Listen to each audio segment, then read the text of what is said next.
I spent Mother's Day sitting alone at a fully set table while my children were at a party. The table had been ready since 11 that morning. Clean white linens. The good china I only brought out on special occasions. Cloth napkins I had ironed the night before, even though my fingers cramped halfway through. In the center sat a small bouquet of flowers I bought with the last money left from my Social Security check. It was Mother's Day. The chicken was in the oven, seasoned the way my late husband used to like it. The potatoes were peeled and resting in water. The salad was prepared and covered in the refrigerator. Everything was ready for brunch. Everything, except my children. The night before, I made sure to confirm. I didn't trust assumptions anymore. So just as Tomunctions. Hope had disappointed me too many times. I called my daughter Rebecca. She answered quickly but sounded distracted, like she was juggling 10 things at once. "Hey, Mom," she said. "I just wanted to make sure," I said carefully. "You and your brother are coming tomorrow, right?" "For Mother's Day brunch?" There was a brief pause. I heard laughter and music in the background. "Yes, Mom, of course. We'll be there." Then I called my son, Daniel. "Yeah, Mom," he said, "we're coming." "Don't worry." He hung up before I could say anything else. I believed them. At noon, I sat down on the couch and waited. By 12:30, that familiar tight feeling settled in my chest. At exactly 1 o'clock, I took the chicken out of the oven.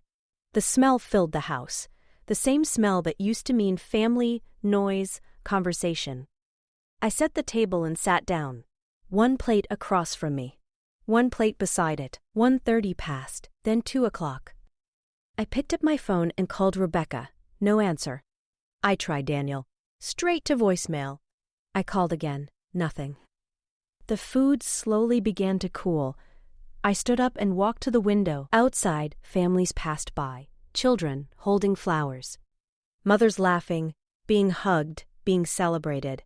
I returned to the table and sat back down. That was when it became clear. They weren't coming. Not today. Just like last year. Just like my birthday. Just like Christmas. The clock kept moving. 3 o'clock. 4. 5. Sunlight faded, shadows stretched across the walls. The house was so quiet I could hear my own breathing. At 6 in the evening, I put the food away. No one was going to eat it. I folded the linens, placed the dishes back in the cabinet, and threw the flowers into the trash. They were already wilting. So was I. I sat on the couch and cried, not loudly, not dramatically. The quiet kind of crying that happens when you finally stop lying to yourself. I was 70 years old, 70 years alive, 48 years a mother. And on Mother's Day, I was completely alone. Night fell, and I didn't turn on the lights. I thought about calling them again. I didn't. I already knew what they would say. Around 10 that night, headlights flashed across the wall. A car door slammed. Laughter. Keys in the lock. The door opened, and the living room filled with light. They froze when they saw me. Rebecca stood there in a dress I didn't recognize, her makeup perfect, her hair styled. She smelled like perfume and alcohol. Daniel stepped in behind her, wearing a new shirt and polished shoes. "Hey, Mom," he said casually. "You okay?" I didn't answer. Rebecca shifted uncomfortably. We just stopped by for a minute. She sat down. Daniel leaned against the arm of the couch. There was an awkward silence. Then Rebecca pulled out her phone. "Mom, we need to talk about something." Daniel sighed. "Yeah, we've got a situation." She looked at me. Bills piled up, rent, credit cards. "We're short." She said the number like it was nothing, $3,000. I looked at them, really looked at them. They missed brunch. But not money.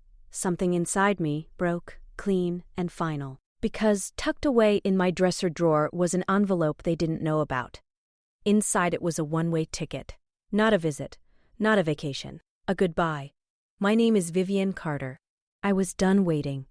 Underscore, underscore, underscore, underscore, it hadn't always been this way.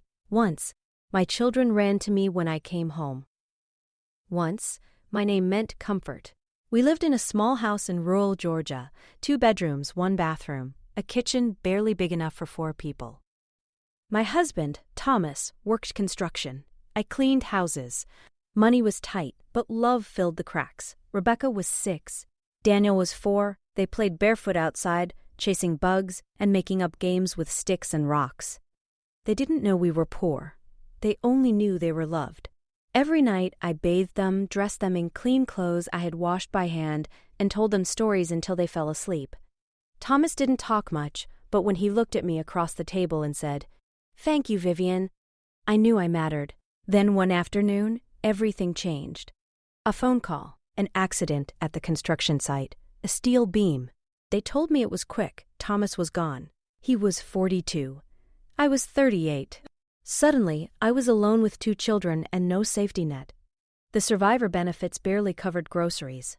So I worked harder. I cleaned houses during the day, ironed clothes at night, and slept 4 hours if I was lucky.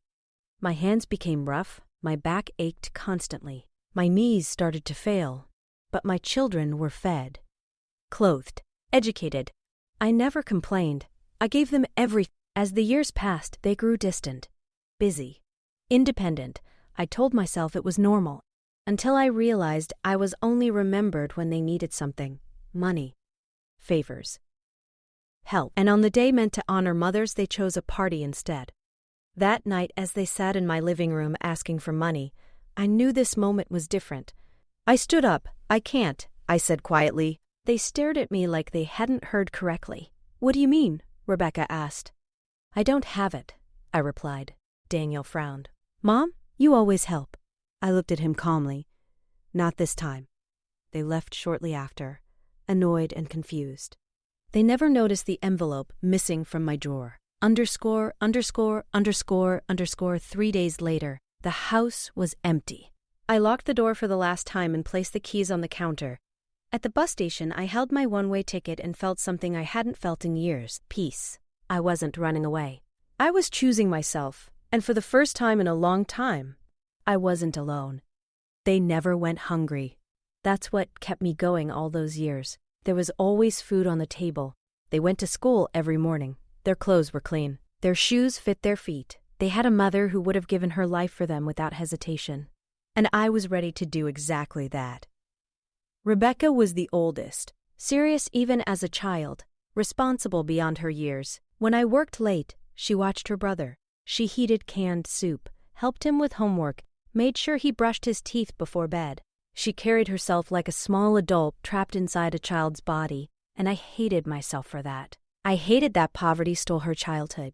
I hated that responsibility fell on her shoulders so early. I knew it wasn't fair, and the guilt stayed with me for years. Daniel was different. He was light, imaginative, always dreaming. He drew on everything: scraps of paper, grocery receipts, old notebooks. He told me that one day he would be famous, that he would be an artist, that he would buy me a big house where I would never have to work again. And I believed him. Because mothers always believe their children, time passed the way it always does, quietly, relentlessly. The house began to feel smaller. The walls closed in. Rebecca started to complain about her friends, about their clothes, their homes, their lives. She didn't say it outright, but I could see it in her eyes. The disappointment, the silent accusation, as if our poverty were my fault, as if I wasn't already doing everything my body could endure. Daniel changed too. He stopped drawing, stopped dreaming. He began coming home late, answering questions with one-word replies. He became distant, darted. A stranger wearing my son's face. Still, I worked, I sacrificed. Because that's what mothers do. Because I believed that one day they would understand. That one day they would look back and say, "Thank you for everything." When Rebecca turned 18, she got a job downtown. I thought maybe now I could breathe. Maybe she would help with expenses. Maybe I could rest just a little. But she didn't. She saved every dollar for herself. New clothes, shoes, makeup, perfume, nights out. The first time I asked her to help with the electric bill, she looked at me like I had insulted her. Daniel barely finished high school. College wasn't for him, he said. He would work instead. Make money. I didn't argue. I was too tired to fight anymore. He found a job at a mechanic shop. It didn't pay much, but I thought he would stay. Help, be around. 6 months later, he told me he was moving out. He needed his space. He was a man now. I said nothing. I didn't tell him how afraid I was of the silence that would follow. I helped him pack. I gave him money for his first month's rent. Money I didn't have, money taken from my small savings. And I watched him leave without looking back. Rebecca left 2 years later. She fell in love. Got married. I was invited technically. I sat in the corner at the wedding, unnoticed. No introductions. No speeches. No pride, just the mother of the bride. An obligation. The marriage lasted 3 years. Then Rebecca came back, crying, broken, betrayed. She needed a place to stay. I opened the door. Of course I did. She stayed 6 months, recovered, met someone new, and left again. No goodbye. Daniel never married. Girlfriends came and went. He introduced me when it suited him. "This is my mom," he'd say. "She's so selfless." They smiled politely, with pity. The kind that shrinks you. Years passed. My body weakened, but my giving didn't stop. Even when my back screamed, even when my hands shook, even when standing felt impossible, they still came. Always when they needed money.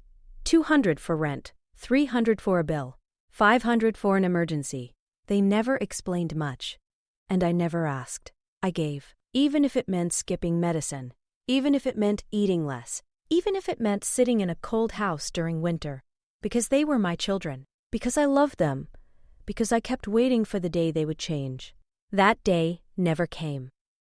Instead, there was Mother's Day, that empty table, that quiet living room, that long afternoon of crying, and that night when they showed up smelling of alcohol and celebration, asking casually for $3,000. That's when something finally clicked. This was never going to change. They would keep taking, and I would keep disappearing. I told them no. Rebecca got angry. "You always have something saved," she said. "You always help." Her tone wasn't sad. It was accusatory. Daniel was blunt. "We need this money, Mom. These are real debts." They waited. I didn't move. I told them about my Social Security check, about rent, utilities, medicine. I told them there was nothing left. Rebecca stood up, frustrated, unbelievable. Daniel followed. "We'll figure it out." They left without asking how I was, without noticing my swollen eyes, without remembering it was Mother's Day. I didn't sleep that night, and the next morning I made coffee and made a decision. Something didn't add up. They earned more than me. So where was all their money going? I opened social media. First, Rebecca. Photos everywhere, restaurants, trips, dresses, parties, smiling, a photo from the very party she chose over me. That's when I finally understood. I wasn't their mother anymore. I was just their backup plan. The caption under the photo said, "Perfect day with my favorite people. Love, laughter, and happiness. Perfect day." I read those words again and again while sitting alone in my living room, surrounded by silence, while my phone lay heavy in my hands, while the food I had cooked hours earlier sat untouched in the refrigerator, waiting for people who never came. Perfect day. While I cried quietly on the couch, while I waited, while I told myself not to be dramatic. Perfect day. Rebecca was smiling in the photo. Her hair was perfectly styled.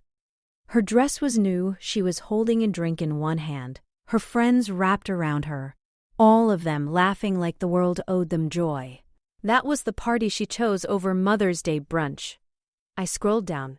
More photos, more smiles, more restaurants, more cocktails, more expensive-looking plates of food. I searched for Daniel's profile next. It was the same story. Bars, concerts, motorcycles, designer clothes, events I had never even heard of. A lifestyle that screamed money, freedom, luxury, and yet this was the same son who couldn't cover his bills. I stared at those photos for hours. Something twisted in my chest. It wasn't just sadness anymore. It was the sick realization that I had been fooled, used, that the sacrifices I thought were necessary had become a convenience for them. Then I saw it. A screenshot. Rebecca had posted it without thinking. Or maybe she didn't care anymore. The group name was visible at the top. Sterling Kids. My heart dropped. It was a private chat, just the two of them. The message was clear enough to read. Daniel had written, "Did you talk to the old woman yet?" Rebecca replied, "Not yet. I'll tell her it's urgent. You know how she is. She always falls for it." Daniel responded with a laughing emoji. "Yeah, poor thing. But hey, that's what she's there for. We'll take care of her when she's old. Until then, she can help us out. I read it once, then again, then again. My hands started to shake. The old woman, poor thing. Help us out. That's how they spoke about me. Not as their mother, not as a person, but as a resource. A temporary solution. A joke. I closed the phone and felt nausea rise in my throat. I rushed to the bathroom and leaned over the sink, staring at my reflection. 70 years old, deep lines carved into my face by time and exhaustion. White hair pulled back carelessly. Eyes that looked tired beyond words, hands bent and stiff from decades of scrubbing floors, lifting buckets, wringing cloths. This was me. Vivian Sterling, a woman who had given everything to 2 children, who called her the old woman. I went back to my bedroom and opened the nightstand drawer. Inside was an old metal box where I kept documents, receipts, bank papers, proof of payments. I spread everything across the bed. Receipts. Withdrawals, transfers. I started adding the numbers in my head. 5 years. $20,000. 20,000. Money I had taken from my Social Security check. Money I had saved by skipping meals. Money I borrowed and was still paying back. $20,000 spent on parties, clothes, trips, and fun. While they told me it was for rent, emergencies, and necessities, they lied. They always had. And I believed them because that's what foolish mothers do. I packed everything back into the box and sat on the edge of the bed, staring at the floor. That's when I understood something painful and final. If I didn't stop this, it would never stop. They were not going to wake up one day and suddenly appreciate me. They were not going to become grateful. They were not going to love me the way I loved them. I had 2 choices: keep giving until there was nothing left of me, die alone in that house while they lived their perfect lives online, or do something terrifying. Choose myself. For the first time in 70 years, I stood up and walked into the living room. I turned on the old computer Daniel had given me years ago when it became too slow for him. I searched retirement communities near the coast. I didn't know why. Maybe because I had always dreamed of seeing the ocean, of hearing waves, of breathing air that didn't feel heavy. Results filled the screen. Quiet places. Small homes, affordable communities for older adults, far away, far from this city, far from this life, far from them. I wrote down names, phone numbers, addresses. When I turned the computer off, something inside me felt different. I wasn't waiting anymore. I was planning, but I needed to know more. I needed to understand exactly who my children had become. So I made a decision I never thought I would make. I decided to watch them. I called Eleanor Johnson, Ellie, my old neighbor. The only person who still treated me like a human being. Years ago, when her husband died, I brought her food, lent her money, sat with her while she cried. She never forgot that. Unlike my own children, she answered on the second ring. Vivian, she said warmly. It's so good to hear your voice. We talked for a while. About small things. Safe things. Then I asked her for help. I didn't explain everything. I couldn't yet. But she didn't ask questions. She just said, I'm here. That night, I slept better. Not because I was calm, but because I finally had direction. The next morning, Ellie came over with coffee and pastries. We sat at the kitchen table. This time, I told her everything. The messages, the money, the lies. She listened quietly. When I finished, she took my hand. Vivian, she said, this has gone on long enough. She was right. Ellie knew people. Her nephew worked at a law firm. She said she could arrange a meeting. 3 days later, I sat across from a young attorney named Avery Jones. He was serious but kind, offered me water, asked me to speak, and I did. I told him everything. He listened. He asked questions.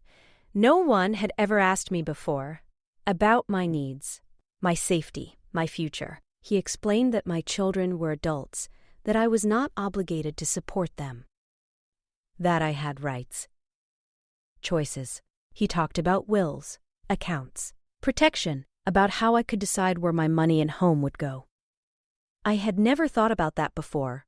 I always assumed everything belonged to them, but Avery showed me something else.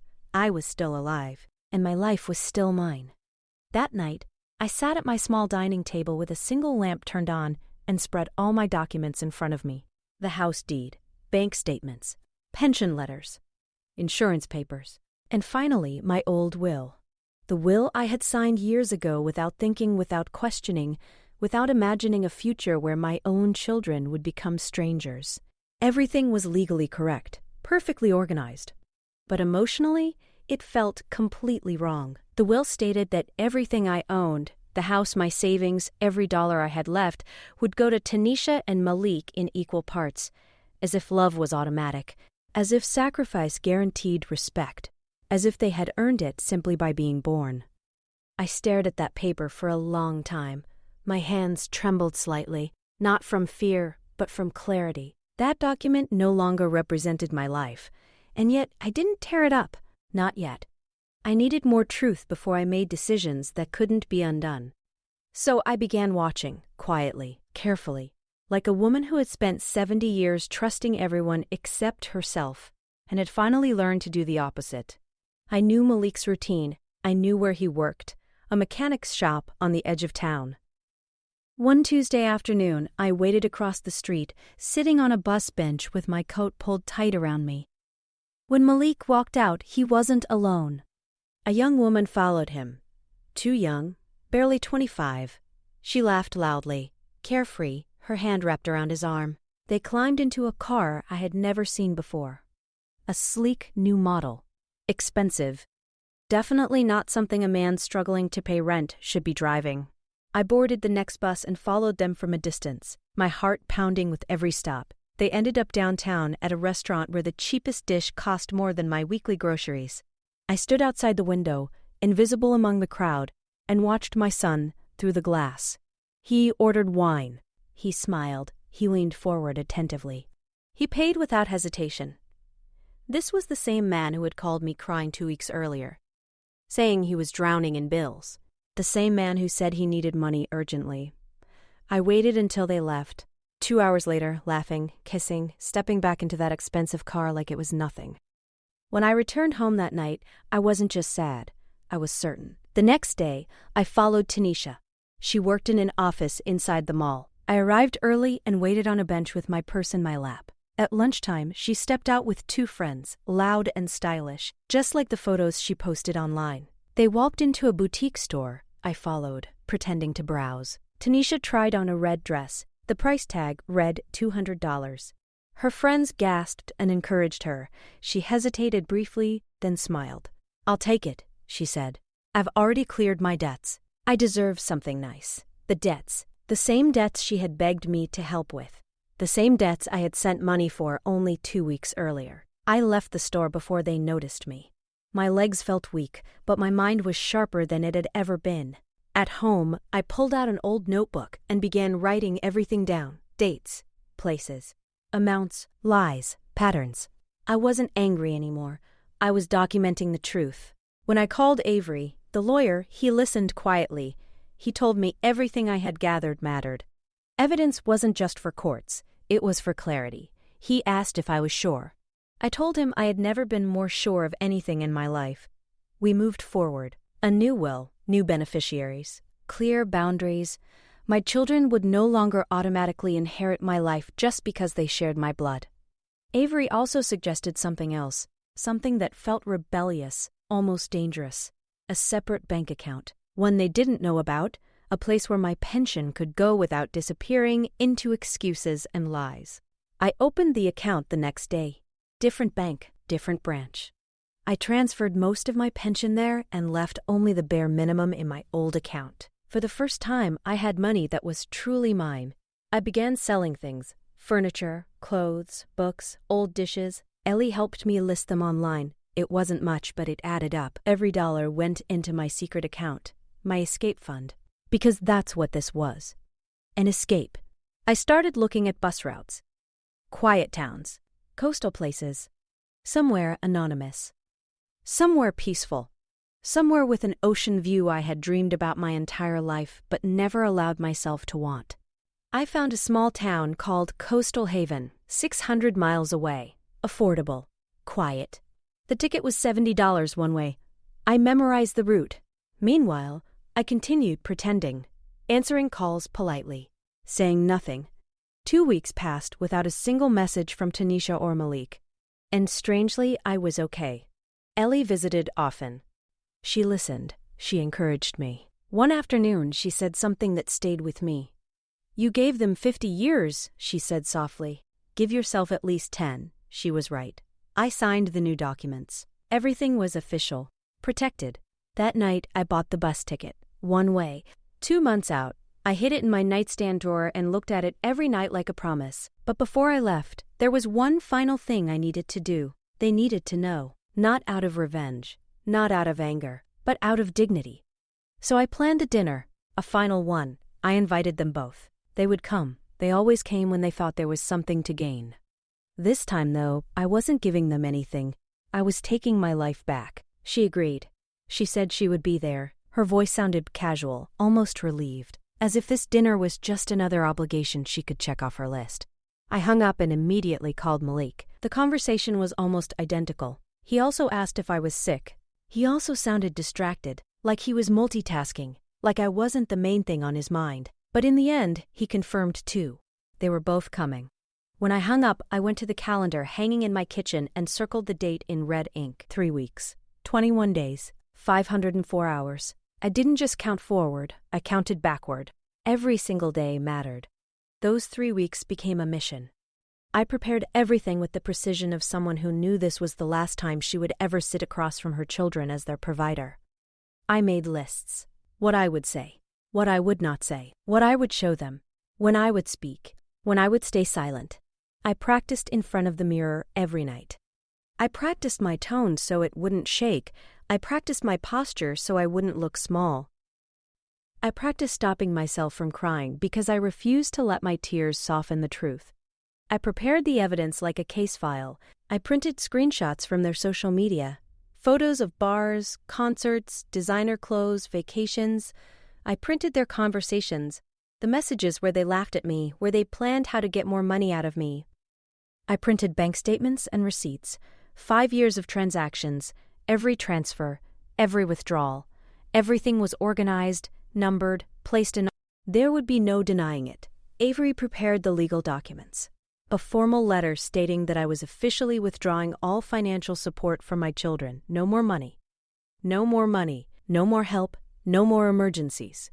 They were adults, and it was time they lived like adults.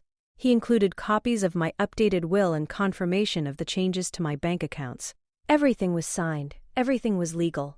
Everything was final. Then I prepared the envelopes. 3 envelopes, one for Ellie. Inside, I placed a handwritten thank you note and $500, the money she had lent me, plus extra, not as charity, but as gratitude, for her loyalty, for her humanity, for treating me like a person when my own children didn't. 1 envelope for Tanisha.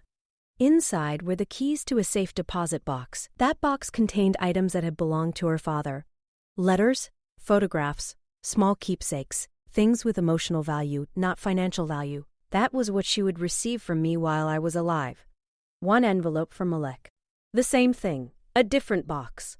His father's watch, childhood photos, memories.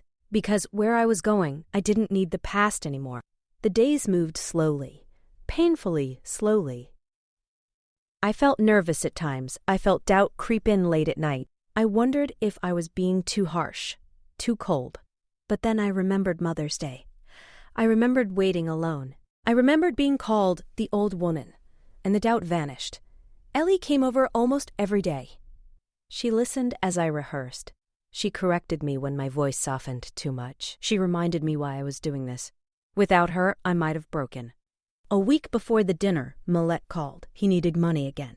$500. His car, he said, had broken down. He said he couldn't work without it. He said he might lose his job. Same words, same panic, same script. I told him I didn't have it. I told him we would talk after the dinner. His tone changed instantly. He became irritated, then angry. He said he couldn't wait. I repeated myself. He hung up on me. 2 days later, I saw a photo on his social media. The same car I had seen him driving weeks earlier. Shiny.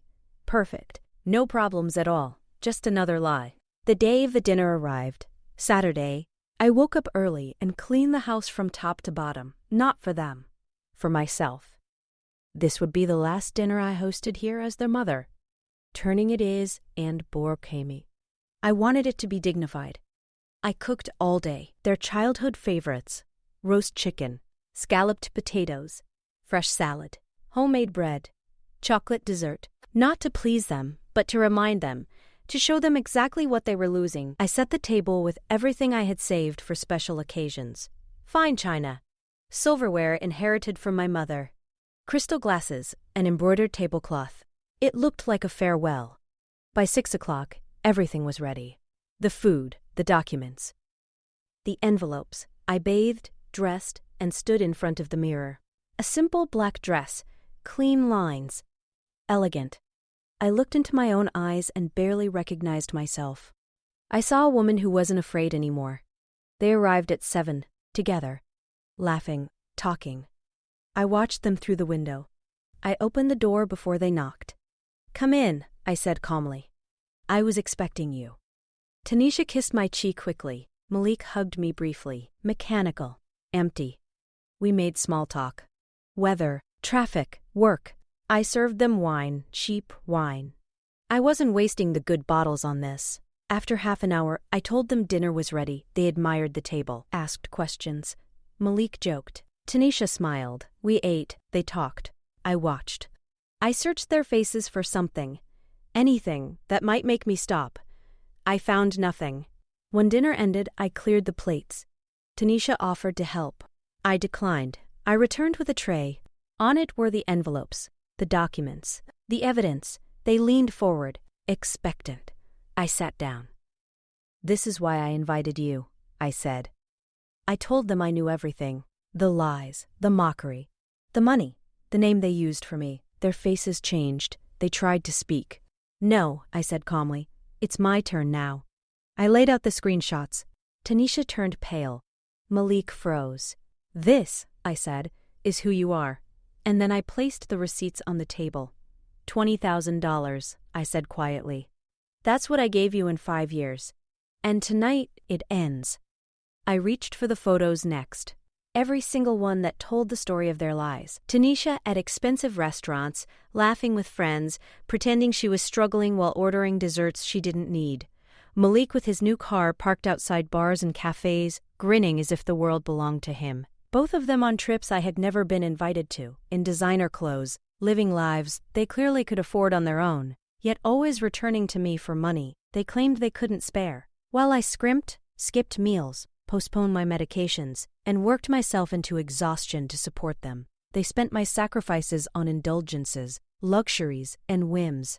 "This is what you've been doing with my money," I said, my voice quiet but cutting.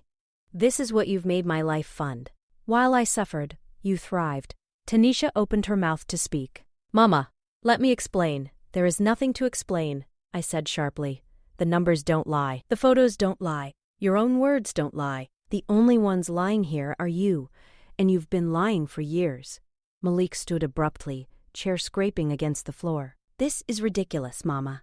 You're overreacting. You're attacking us over private conversations. Everyone says things they don't mean when they're with friends." I didn't flinch. "Sit down, Malik. I'm not finished." He hesitated, but something in my voice made him obey. Tanisha had tears in her eyes. Fake tears. I knew. Tears of shame at being caught, not of true remorse. I could see the difference as clearly as day and night.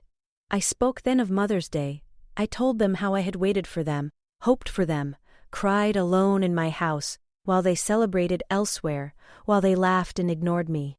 I described every detail, every small agony, every moment of despair that they had caused with their absence and lies. Tanisha's fake tears fell faster, her lips trembling. "Mama, I'm so sorry," she said.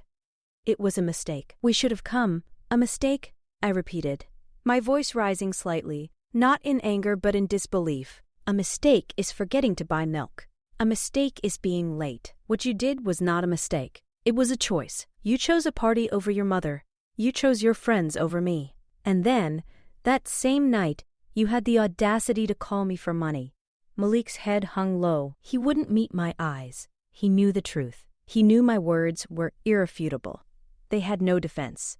I reached for the documents Avery had prepared, the new will, the bank account changes, the letters officially withdrawing support. This, I said, spreading the papers in front of them, is why I called you tonight. This is the important announcement I've been holding back. This is what I needed to tell you. I explained that I had taken full control of my life, that they would no longer inherit automatically, that I decided who would receive my things, my money, my life. Tanisha froze. Her wide eyes reflected disbelief. What? What does that mean, Mama? It means I took control, I said. It means you won't manipulate me anymore. It means you won't lie to me anymore. It means you won't get another cent from me. It's over. Malik's face hardened. This is insane. You can't do this. We're your children. We have rights. You have a right to nothing, I said coldly. I earned every cent I have. I broke my back to give you everything, and you repaid me with lies and contempt. So yes, I can do this, and I already have. I slid the bank documents toward them, showing the new account, the money safely hidden from their reach. Their eyes flicked to the papers, realizing they no longer had any power over me. Tanisha's expression shifted. Sadness turned to rage. This is what that snake Ellie told you, right? She put these ideas in your head. She's manipulating you. I looked at her with pity. Ellie is the only person who treated me with dignity in years. She is the only one who saw me as human, not as an ATM. Don't you dare speak ill of her. Malik began pacing. This can't be happening. This isn't real. We've always loved you, Mama. We've always been there for you. I laughed. A dry, humorless sound that echoed in the quiet room. Been there for me? Where were you, Malik? On Mother's Day? On my birthday? When I was sick last year? When I needed you? You weren't there. You only exist when you need something from me. The rest of the time, I didn't exist to you. I handed them the envelopes, one by one. These are for you, I said. Open them if you want, or leave them. I don't care anymore. Tanisha opened hers with trembling hands. Inside were the keys to the safe deposit box. She looked at the accompanying note, explaining it held items from her father. Nothing else, she whispered incredulously. That's it? Yes, that's it, I said firmly. Malik didn't even open his. He left it on the table, staring blankly. The three of us sat in a silence heavy with years of unspoken truths, broken promises, and a relationship fractured beyond repair. Tanisha tried one last desperate plea. Mama, please, can we fix this? We can be better. Give me a chance. I shook my head slowly. You've had years of chances. Every Mother's Day I spent alone was a chance. Every dollar I gave you I didn't have was a chance. Every time I forgave you was a chance. There are no more chances left. Malik came forward, placing his hands on my shoulders. Mama, this is a mistake. You're angry. I understand. But don't make decisions you'll regret. We're your family. We're all you have. I removed his hands calmly, without a tremor. Exactly, Malik. You are all I have. And that's very sad, because what I have is nothing. 2 children who don't love me, who only use me, who only remember I exist when they need something. I told them to leave. Dinner was over. I had said everything.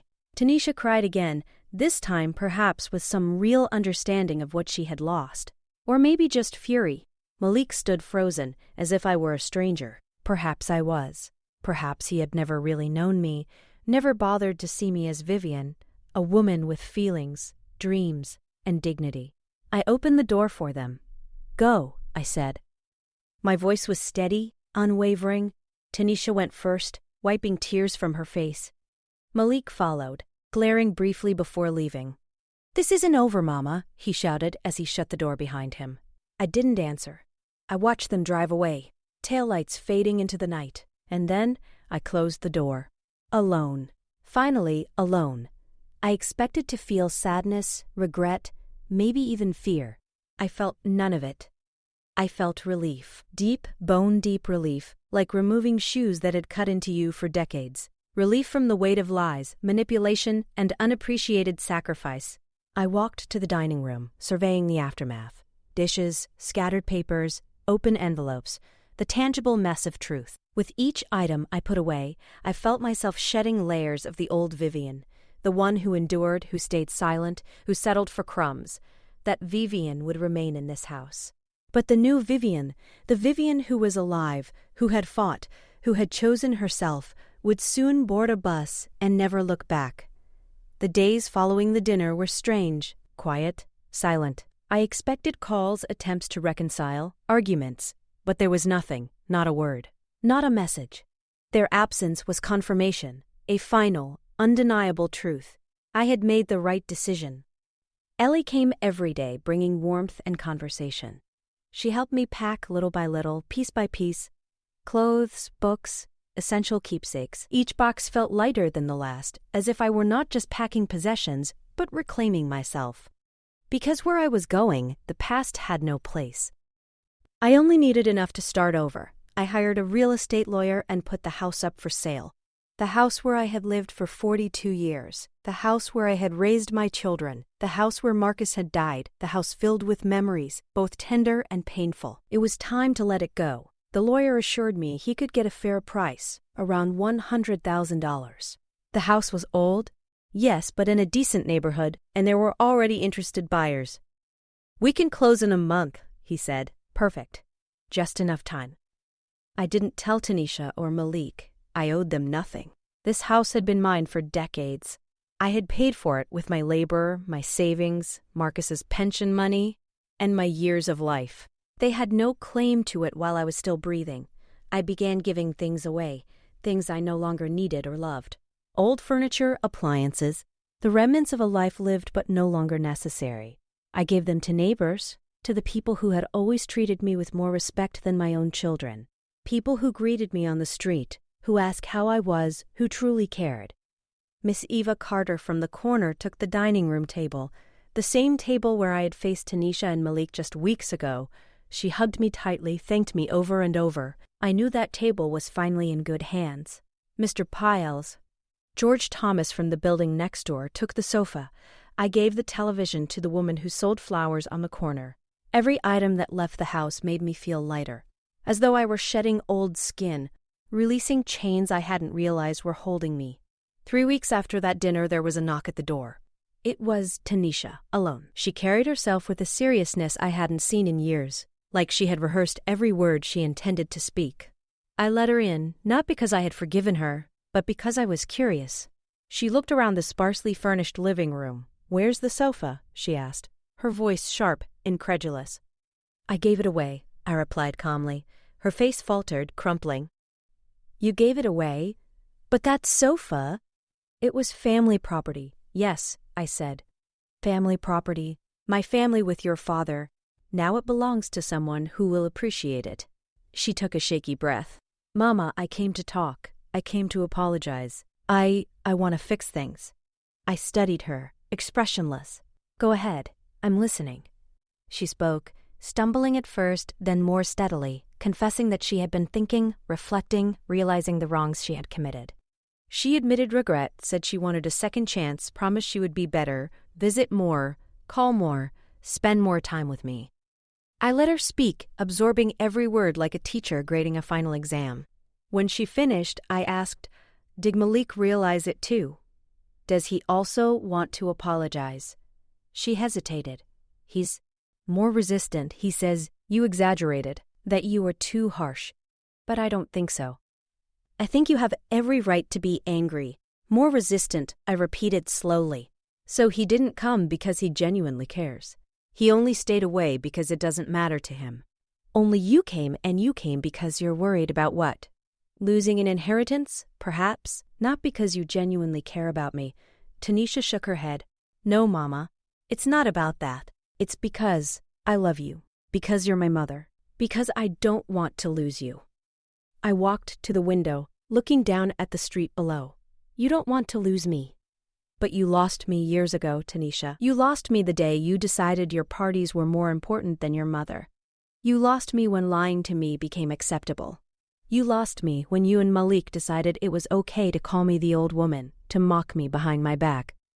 Every moment you chose selfishness over love. You lost me." "But we can make up for lost time," she said, voice desperate. "We can start over. I can be better. We can have brunch. We can call more. Whatever you want." I turned slowly, looking at her with a calm certainty that startled her. "It's too late for that," I said. I've sold the house, I am leaving. I've bought a ticket to somewhere you cannot find me. I'm going to start a new life, where Vivian Sterling is not just a mother, not just a provider, but simply Vivian. Myself. Her face went pale. You're leaving? Where? When? For how long? The questions were wrong. The questions she should have asked were, why are you leaving? What did we do to make you reach this point? How can we make you stay? But she didn't ask those. Deep down, she cared more about her own comfort, her own sense of security, than about me. I'm not going to tell you where, I replied, or when. I am leaving forever. She stood abruptly. Mama, this is crazy. You can't just leave. What are people going to say? What will we say when they ask about you? I shook my head. They will say whatever makes them feel comfortable. They can say I died. They can say I went crazy. They can say anything. That is not my problem anymore. You too stopped being my problem the day you stopped seeing me for who I am. Tears streamed down her face. Real tears, or at least they looked real. I had cried enough for both of them over the decades. You can't do this to us, she sobbed. We're your children. We need you. You don't need me, I said softly, but firmly. You need my money. You need the safety net of an inheritance. You need to claim a mother exists when it suits you. But me, the person I am, you have never needed. She reached out to hug me. I stepped back. No, Tanisha, not anymore. The fake hugs, the empty words, they're over. Leave. And understand this. When you close that door, you close it forever. The next time you come here, if you come at all, this house won't be mine, and I won't be here. She looked at me as if she didn't recognize me. She was right not to. I didn't recognize myself either. This new Vivian was someone I had never been. Someone who defended herself, who said no, who chose happiness over guilt, dignity over obligation. Tanisha walked to the door, paused, and turned back. If you change your mind, she said, if you decide to give us another chance, call me. I will not change my mind, I said. This is my final decision, and it is the best I've ever made. She left, closing the door slowly, as if hesitation could soften the truth. I waited a moment, expecting guilt, regret, or sorrow. But none came. Only peace. Clear, unshakable, freeing peace. That evening, Ellie came for dinner. I told her about Tanisha's visit, about her pleas, about her departure. Ellie listened quietly, then said simply, I'm proud of you, Vivian. So proud. Those words touched me in a way nothing had in decades. No one, my children, my friends, or even Marcus had said them aloud. Only Ellie, who had become family, reminded me that courage and self-respect matter. I handed her the envelope with her name on it. She opened it, saw the money, and tried to return it.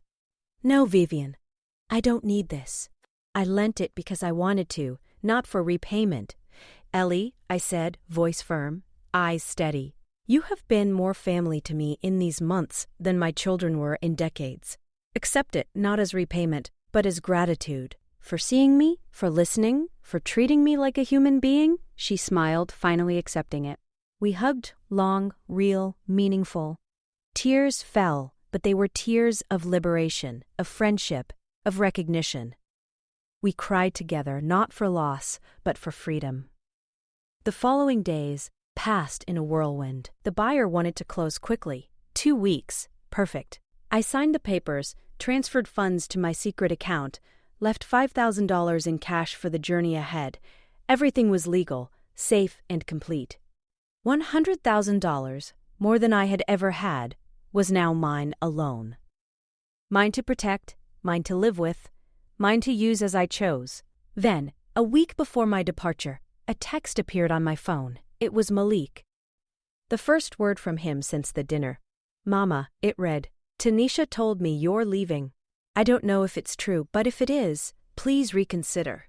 Don't do anything crazy. Think about us. Think about the family, Malik texted again. I didn't reply. There was nothing left to say.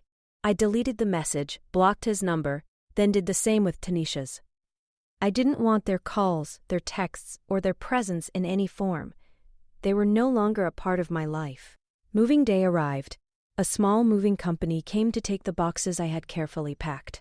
Each box held only what I truly needed, a few clothes, documents, personal mementos.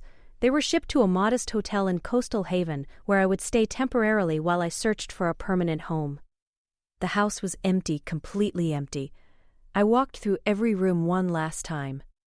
The bedroom where Marcus and I had shared decades of quiet mornings and tender nights.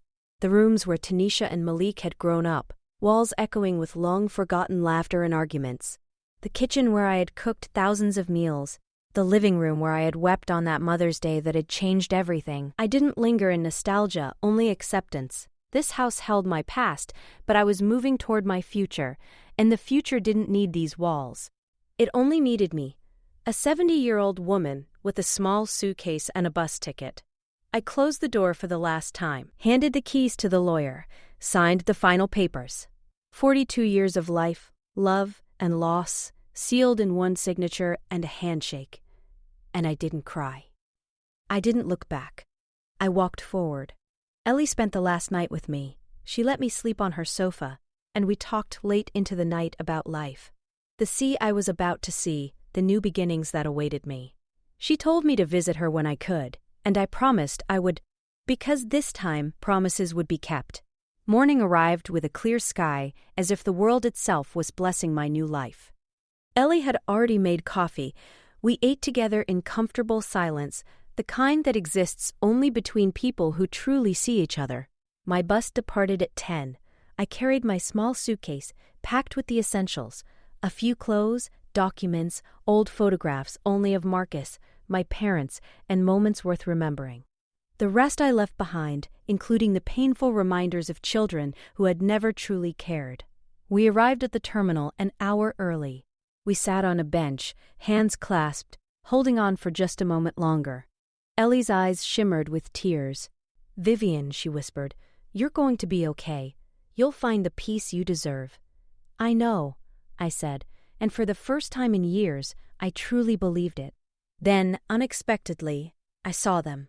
Tanisha, walking quickly, Malik close behind. My heart skipped. How had they found me? How did they know? Tanisha was breathless. "Mama, thank God we found you." Malik looked at my suitcase, then at my ticket in hand, finally realizing that I was really leaving. Ellie stood up, putting herself between them and me, protective, unwavering. "What are you doing here?" she demanded. Tanisha ignored her. "Mama, you can't leave like this." "We need to talk," Malik added. "This is insane. You can't just disappear. You're our mother." I remained calm, steadier than I expected. "How did you know I would be here?" Tanisha hesitated, then admitted. "I called Ellie. I begged her to tell me. I just wanted to say goodbye." Ellie shook her head. "I'm sorry, Vivian. I tried to protect you, but she insisted. I understood." Ellie's heart was good. She only wanted what she thought was right. I nodded. "It's okay." I stood. "You have 5 minutes. Speak. Tell me why you came." Malik went first. "Mama, you sold the house. Our house. Without telling us. Without asking. How could you?" I looked at him steadily. "That house was mine, Malik. Not yours, not Tanisha's. Mine. I paid for it. I lived in it. I decided what to do with it. You have no right." Tanisha spoke next. "But it's our inheritance. Our future. You were going to leave it to us." I repeated her words coldly. "Your future. Funny, all you ever cared about was what you'd receive when I was gone. Never about me while I was alive. Never about making my final years dignified, comfortable, or happy. Always your future.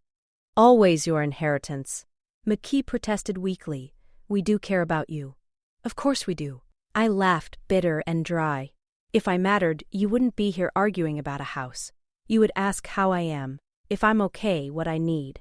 But no, you only care about money. Always have, always will." Tanisha began to cry again. "Mama, please. Don't leave like this. We can change. We can be better. Give us a chance." I looked at her. "You had 50 years, Tanisha. 50 years to be the daughter you claim you want to be. I don't have more time. I cannot wait anymore." I pulled 2 envelopes from my purse, my last prepared letters. "These are the last things you'll receive from me. Open them when you leave." "Not now." Tanisha took hers with trembling hands. Malik left his in his pocket without opening it. "What's inside?" he asked. "A letter," I said, "everything I couldn't say in all these years. Every sacrifice, every moment I endured silently, every act you never appreciated, and the truth about the house sale." Tanisha opened hers despite my instruction. She read, her face pale, shock evident. Malik read his, and both of them looked at me as if the world had shifted beneath them. The letters detailed every sacrifice. The nights I skipped meals so they could eat, the times I delayed buying medicine to afford their needs, every penny spent for their comfort, every moment I endured silently. I wrote the exact amount I received from the house sale, $100,000, and explained that I alone would decide how it would be used while I was alive. I revealed the updated will, 50% to Ellie for her unwavering friendship, 25% to a charity for abandoned elderly women, and 25% divided between them, but only if they were alive to receive it. Malik stammered. This can't be legal. There must be laws protecting children's inheritance." I looked at him with pity. "It is legal, Malik. Avery made sure. Every cent, every decision. My right, my choice. I've lived for myself now, and this is what that means." Tanisha's sobs were quiet now. "Mama, you don't have to go. Stay, be close. We can take care of you." "I already bought the ticket," I said, firm. "I already sold the house. I already said goodbye. There is no turning back. This is final." The announcement for my bus echoed through the terminal. "Departure to Coastal Haven, Gate 6, final call." I picked up my suitcase. Ellie hugged me tightly. "Take care, Vivian. Write me, call me. And above all, be happy. You deserve it." "I will," I promised. Tanisha grabbed my arm. "Mama, wait, just one thing. Do you hate us?" I looked her in the eyes. "I don't hate you. But I don't love you enough to sacrifice myself for you anymore. That's the difference. Love must be mutual. Ours never was." Malik stepped forward. "Then, what are we to you?" "Nothing," I said. "You were nothing to me because I was nothing to you. Just a source of funds, an obligation, a presence because you expected it. Now I am free, and I choose to be free." I walked toward the boarding gate. They followed for a few steps, then stopped. They finally understood. There was nothing more to say, no tears, no arguments, no pleas that could change this. I showed my ticket. The driver checked my bag. I stepped onto the bus and found my seat, next to the window. I sank into my seat and watched the world blur past the window. Ellie stood on the terminal platform, smiling, waving, a calm anchor in the storm of my life. Behind her, Tanisha and Malik were frozen, motionless, staring as if the reality hadn't fully hit them, that their mother, their source of money, their convenience, was leaving for good. The engine hummed. Slowly at first, then faster. The city I had known all my life began to fade. The streets, the buildings, the neighborhood where I had laughed, cried, and lived for 42 years. With each passing mile, my chest felt lighter, my heart steadier, my mind clearer. I closed my eyes and exhaled. A long, deep breath I didn't realize I'd been holding for decades. I thought about what I had left behind. The house, the memories, the children who never truly needed me. And then I thought about what I had gained. Freedom, dignity, a chance to be Vivian, not just Mama, a life unshackled by obligation, guilt, or disappointment. When I opened my eyes, the city was gone. Fields, trees, mountains on the horizon, beauty I had always ignored, too busy, too tired, too burdened by others' needs. Across the aisle, an older woman smiled at me. "Traveling alone?" she asked. "Yes," I said. "To start a new life." Her smile widened. "How brave." At our age, so many fear change, but here you are. I admire that. For the first time, I felt it. My own bravery, leaving everything I knew to start over, required courage. And I had it. The bus rolled on. Hours passed. Towns came and went. Strangers boarded and departed. I remained by the window, watching, breathing, feeling every mile, like a layer of old life peeling away, revealing the person I was meant to be. Thoughts of Tanisha and Malik surfaced briefly. Would they understand? Regret? Perhaps. But the thought didn't linger. They were no longer my responsibility. My life, my choices. I opened a small, new notebook and wrote on the first page, "My name is Vivian Sterling. I am 70 years old. Today, I begin to live for myself." Dawn greeted me as the bus rolled into Coastal Haven. I had traveled all night, restless with anticipation, barely sleeping for the excitement that pulsed through me. The terminal was small, clean, and quiet. Everything the city I had left was not. I stepped out, inhaled the salt-tinged air, and felt it for the first time. Possibility. A cab carried me along narrow streets, past pastel-colored houses, slow-moving locals, and eventually to the boardwalk. And then I saw it, the ocean. Vast, shimmering, alive under the morning sun. I stopped, breathless. 70 years. And I had never seen this before. Always a distant dream, always someday. But today it was mine. The hotel was small and welcoming. Brenda Hayes, a woman in her 60s with a warm smile, greeted me as if she'd been expecting me all along. "Welcome to Coastal Haven," she said. "You're going to be very happy here." I believed her. My room faced the ocean. I opened the window, letting the breeze, fresh, salty, and full of possibility, fill the room. I sat on the bed, tears slipping down my cheeks, but not from sorrow, relief, gratitude, triumph. I had arrived. I had dared. After unpacking, I showered, dressed in clean clothes, and joined Brenda for breakfast. She served fresh coffee and bread, listened as I spoke of my new beginning, and offered advice on small houses with ocean views. Then, I went for a walk along the boardwalk. The sea stretched endlessly. Seagulls wheeling overhead, fishermen hauling in their morning catch, people moving slowly, unhurried. I stopped on a bench, closed my eyes, and listened. The sound of the waves was a balm I had never known I needed. A song of peace, of right decisions, of liberation. An older woman sat beside me, her wide hat shading her face. "Good morning," she said. "Good morning," I replied. "Beautiful day," she remarked. "Every day's beautiful here." I smiled. "It's my first day in Coastal Haven."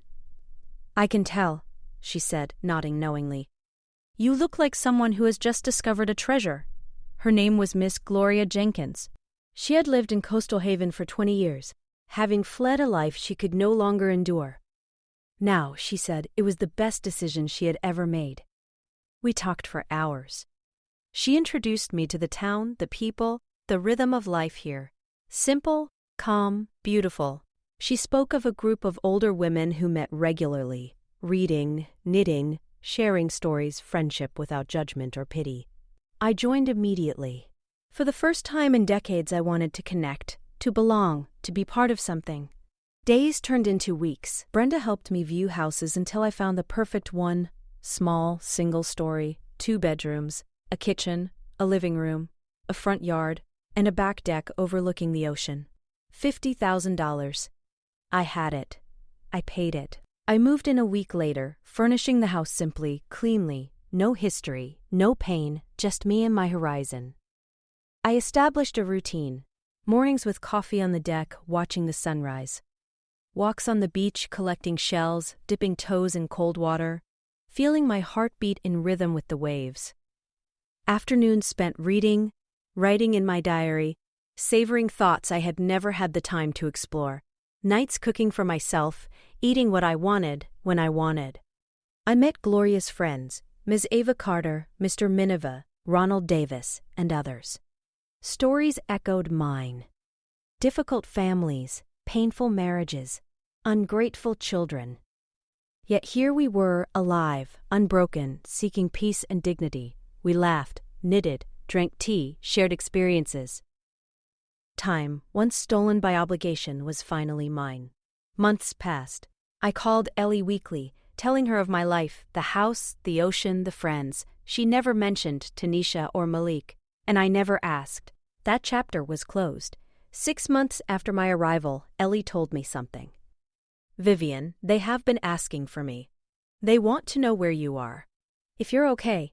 I nodded. "Thank you, Ellie." "Do what you must, but I am not ready. Maybe I never will be." Sometimes, in quiet moments, I thought of them. Rarely. A flicker of curiosity, a fleeting wonder.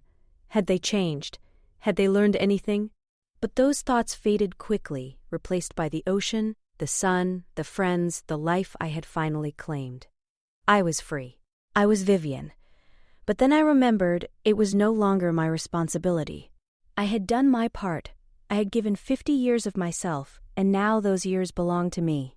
I turned 71 in Coastal Haven. My friends, Gloria, Eva, Ronald, and the others, threw me a small, intimate celebration. Homemade cake, candles, laughter that was warm and genuine. They sang happy birthday, hugged me tightly, and told me they loved me. And for the first time in decades, I believed them. Their love was real, unconditional, not borrowed, not demanded, not transactional, just pure, heartfelt affection. Gloria gave me a painting she had made. It was the ocean, the one I saw each morning from my deck, captured in oranges, blues, and sunlight. I hung it in my living room, facing the chair where I sat most days, a constant reminder of how far I had come, how brave I had been, and what I had gained by choosing myself. One afternoon, I sat on the deck with a cup of tea, watching the sun set.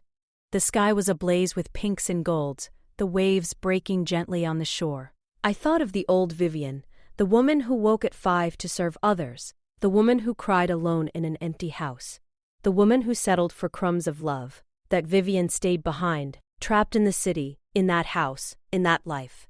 The Vivian I am now is different. She is a woman who chose herself, who took the reins of her life, who said enough is enough, who dared to start over when everyone else said it was too late. I opened my diary and wrote words I had long kept inside, words that closed one chapter and opened another. My name is no longer theirs. I am no longer just Tanisha and Malik's mother. I am no longer just Marcus's widow. I am no longer the woman who gives until she has nothing left.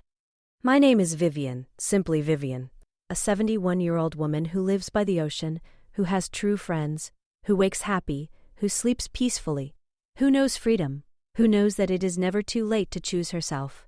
My story with them ended, but my story, my life, is just beginning. And this story is mine alone. No one can take it, no one can ruin it. I finally learned the most important lesson, that self-love is not selfishness, that protecting your own heart is not betrayal, that choosing happiness is not cruelty. I closed the diary and looked out at the ocean. The waves kept their eternal rhythm, rising and falling like life itself. Endings that are beginnings, goodbyes that are also welcomes. The sun slipped below the horizon. Stars began to sparkle, one by one, lighting the night sky. I stayed seated, breathing in the salty air, feeling whole for the first time in 71 years. Whole not because someone else completed me, but because I had finally found myself.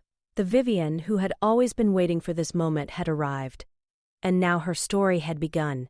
A story of freedom, of dignity, of a woman who refused to end her life as a footnote in someone else's story. A woman who wrote her own ending and her own beginning. I rose, stepped inside my house, and closed the door behind me. My home by the ocean belonged to me. I smiled. Tomorrow would be another beautiful day. Another day of my new life. Another day of simply being Vivian. And that was more than enough. And now, dear friends, I'm so glad you were here to share this journey with me. If you enjoyed this story, show me by liking the video and subscribing to the channel. Let's see how many of us there are. Comment below, tell me your city, the time you're watching, and anything about your own new beginnings. If you'd like to support my work a little extra, a small donation would mean the world. I share these life stories every day. Stories of courage, change, and the beauty of choosing yourself. On your screen now, 2 of my most popular stories will appear. Choose whichever you like, and let's keep this journey going together.